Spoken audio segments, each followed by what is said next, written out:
Hey guys, hello and welcome to another episode of the India Travel Explorations. So yesterday we walked around the neighborhood of the accommodation where we are staying near the Mehrangarh Fort. Today we are gonna go towards the Mehrangarh Fort and explore the Blue City in greater depth. But first, breakfast. So let's get started.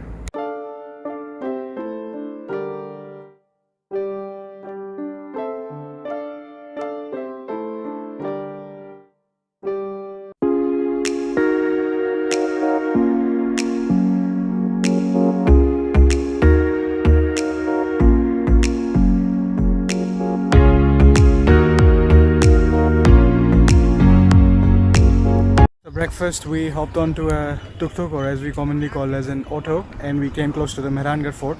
It's a bit of a climb. It's also known as the Jodhpur Fort. So we decided to take it easy and hopped in an auto instead. Took us about 10 odd minutes to go through the city. Now let's start exploring the fort from the inside.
Steep climb. We are up in the campus of the fortress. We're starting out with the museum, and behind me there are these various sorts of elephant chariots that were used by the kings, and each of them has their own pros and cons. So there are like info cards around them that explains which king used this, how they were used, and so on.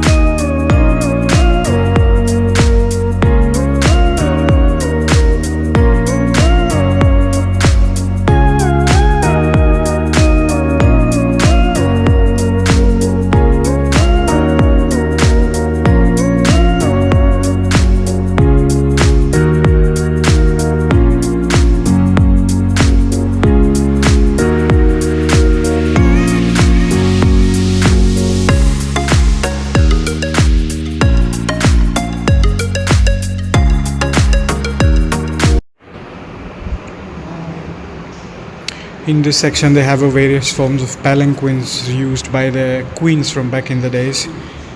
Have really nice info cards about the palanquins, dimension, which century were they used, which provenance, because the ruling kings and queens of the different times used different forms of these.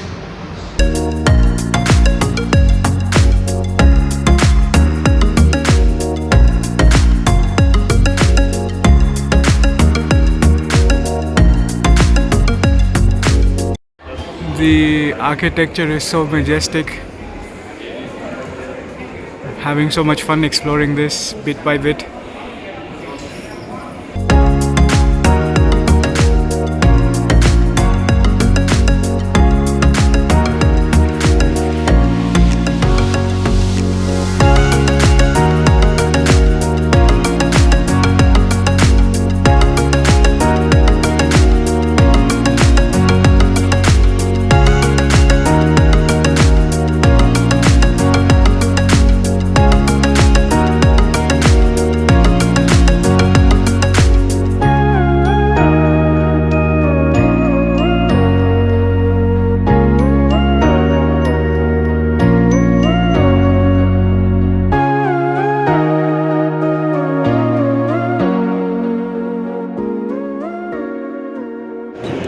This is nice. We are in Daulat Khana, part of the museum. And they're talking about this Raikabag station, which actually we crossed on the way over from the train. It's the station just before Jodhpur station. So they're telling about the history of that place. The level of detail on these ivory miniatures is amazing. The train, the carts. The models are really cool.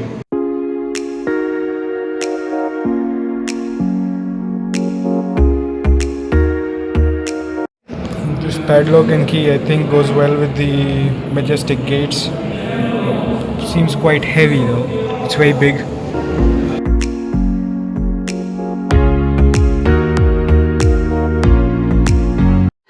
So it looks like we're climbing a fleet of stairs all the way up to go to multiple floors.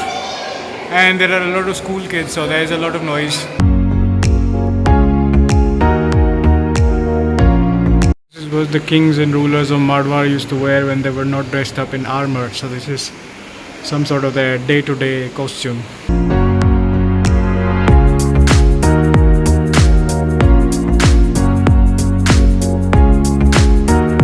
Came up to the top floor. This is the full Mahal. Perhaps that's the king's throne because there's an umbrella and stuff.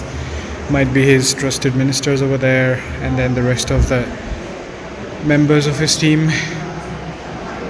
Looks pretty magnificent.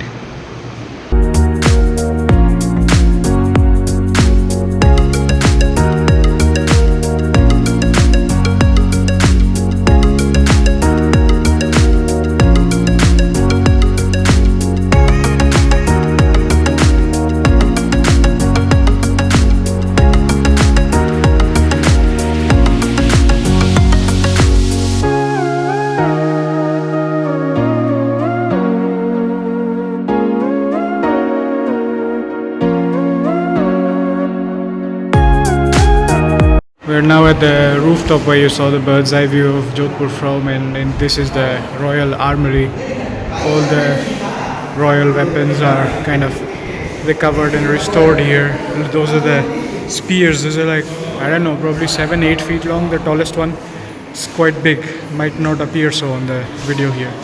So from here you can see the blue city at the distance. That's why the king decided to build, King Rao Jodha, the founder of Jodhpur, decided to build this fort so up high up, and it's quite big as well.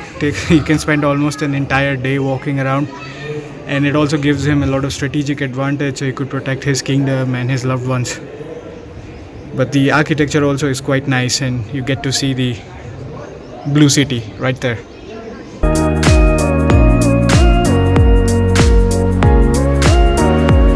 So this perforated design that you're seeing in the wall is meant for the ladies, because back in the days the ladies used to be behind curtain system. We used to call it a parda system. So they can't directly go in front of unknown men, so they could watch the festivities from here into the courtyard, but the men would not be able to see them. So it's kind of like a bit of a divide that way, so women can maintain their privacy.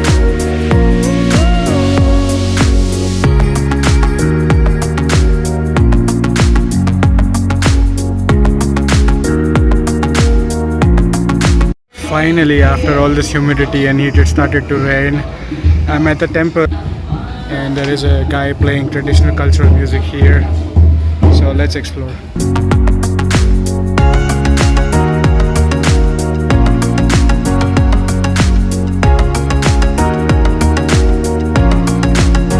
In the Hindu temples, we have these kind of bells that you ring at the entrance when you are visiting the temple. That's meant to awaken the gods to some extent, let's say, for an easy explanation. You only do this on the way in, never on the way out.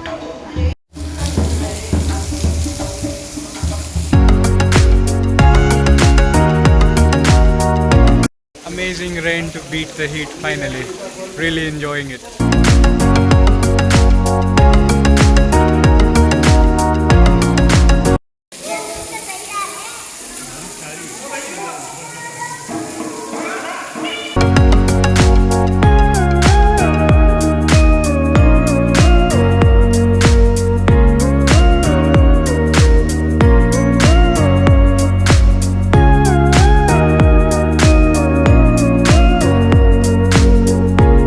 Had a lot of fun exploring the Jodhpur fort, Mehrangarh fort.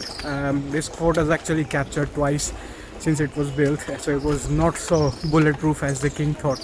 But anyways, not gonna make it a history lesson. You can read up on that on Wikipedia somewhere.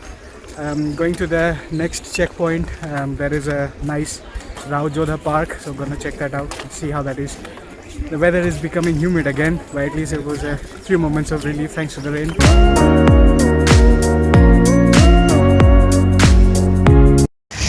Look at this viewpoint on the way to the Rao Jodha Desert Rock Garden. You can see the whole Mehrangarh fortress in its full form. If you were familiar with the Indian or Thai cuisine, you would have heard about curry leaves. This is the bitter sibling of curry leaves. In Hindi we call it neem. Just had a few reddish child leaves because I was feeling a bit feverish and unwell. That's like a Indian herbal medicine. It's a herbal plant. The entry tickets to go inside the park, the reception staff told me that this is more like a nature walk. So they have restored the natural flora and fauna, the indigenous flora and fauna of this area, and they have made a nice trail. There is a board sign here called Gully Trail with the yellow markers. So they have different trails here. So they mentioned that we could try go to this Gully Trail, and then there is a city wall trail. So depends, because it just finished raining, so might be a bit slippery or uneven or whatever. So they say like you can go and see if it's doable, go for it. If not, then you can come back the same route and they'll tell an alternative route. So it's kind of like a circular loop, so they might give us an alternative option. For the moment we're gonna try the Gully Trail and see how it looks like, but it's gonna be a fun nature walk.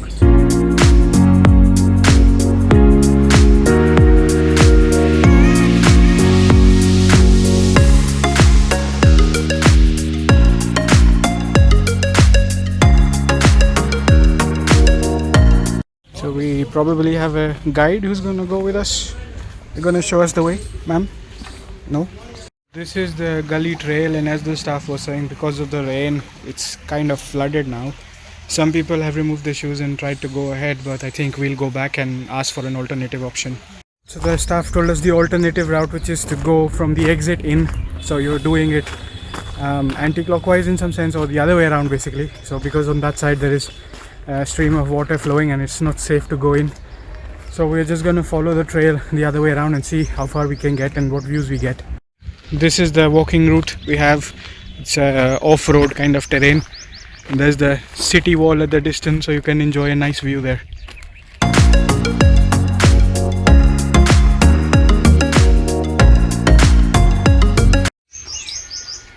Came up on a resting point. This is a very nice thing to have. I think the entire trail lasts about 1 odd hour, so, and it's a bit up and down. It's a proper trek. First ever trek with my father, so it's a really nice experience. So taking some breaks to get him accustomed to this.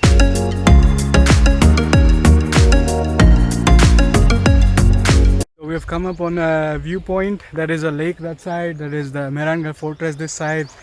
We met a Belgian couple traveling, so we were just chit-chatting with them. Me and my father were giving them some suggestions on places to see in India and things to do even in Rajasthan area.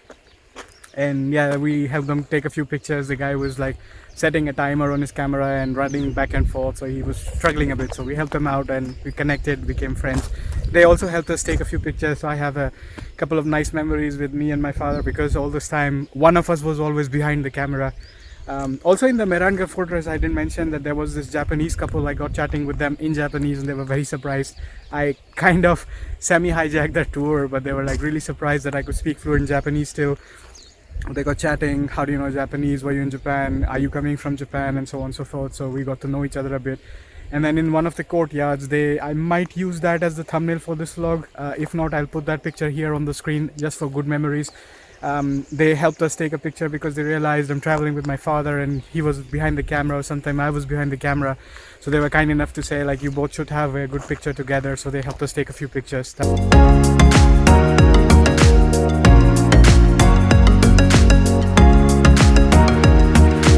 was like a really beautiful moment. This is one thing I love about traveling. You know, you talk to people, you make friends, you help them out, they help you back. Doesn't always have to involve money or anything. Sometimes it's just these kind of gentle gestures that makes for good memories.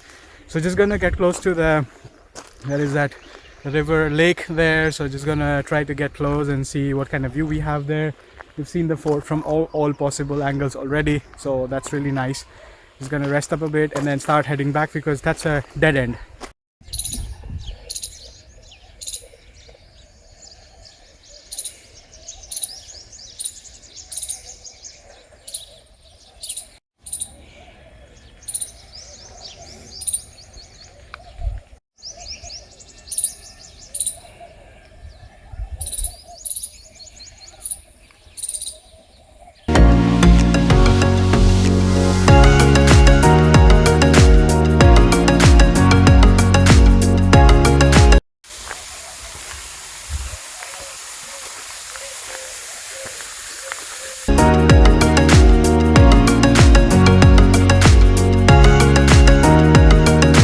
Almost back to where we started, except for the point that was flooded with water. I think we spent about 1.5 or something hours inside, walking around nature. It's becoming hot and humid again. It was a fun experience, I think. Now let's see what we end up doing next. And there are multiple trails here, so depending on your fitness you can decide which one you want to do. We did the Gully trail, the yellow trail.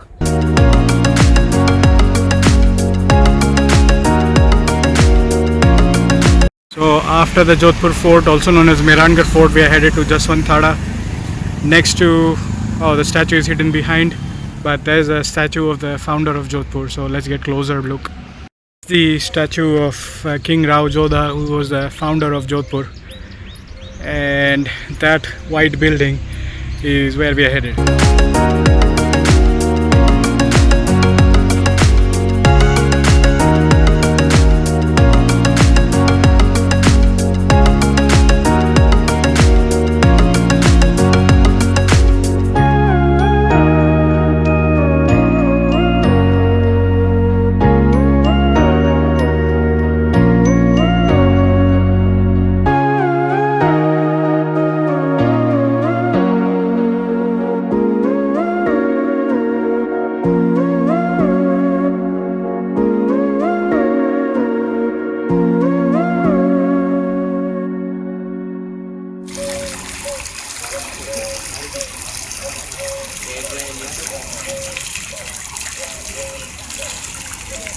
Behind me is the Jaswant Thada, also known as the Taj Mahal of the Marwars.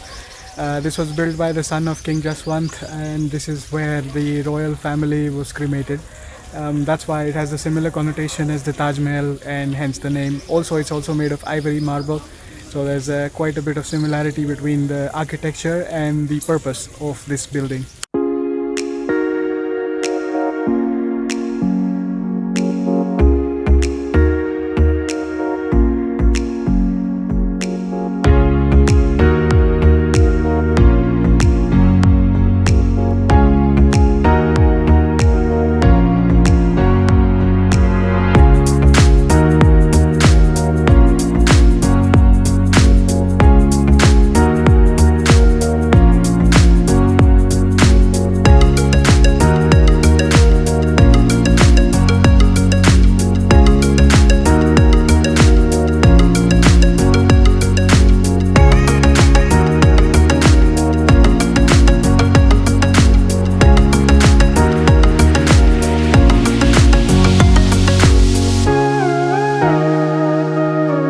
Exploring the Blue City for today, just heading back to the city center to grab some lunch, then we'll go back to the room to rest up.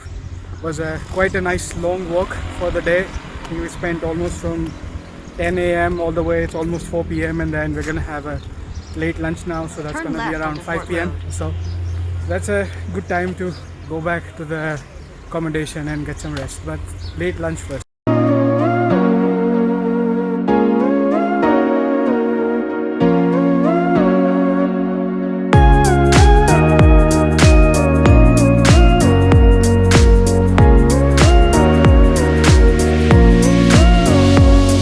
To the neighborhood of our accommodation, that's the clock tower I was walking around yesterday in the previous episode, and that's the Umaid Bhavan Palace. Ideally I will go there tomorrow in the next episode if all goes to plan. And everything in this neighborhood has like rooftop restaurants, as you can see. Like, that's a Gopal rooftop restaurant and a few others. Ours is also a rooftop restaurant. Actually standing on the rooftop of one, and there you can see the clock tower in the background, and on this side that's the Mehrangarh fort. So almost all rooftops give you the view of the fort and the clock tower from this area. We just placed our order and now we're waiting for the food to be delivered. I guess our accommodation is one of these. It's very close, so because we also have more or less the same view, so it's the same neighborhood.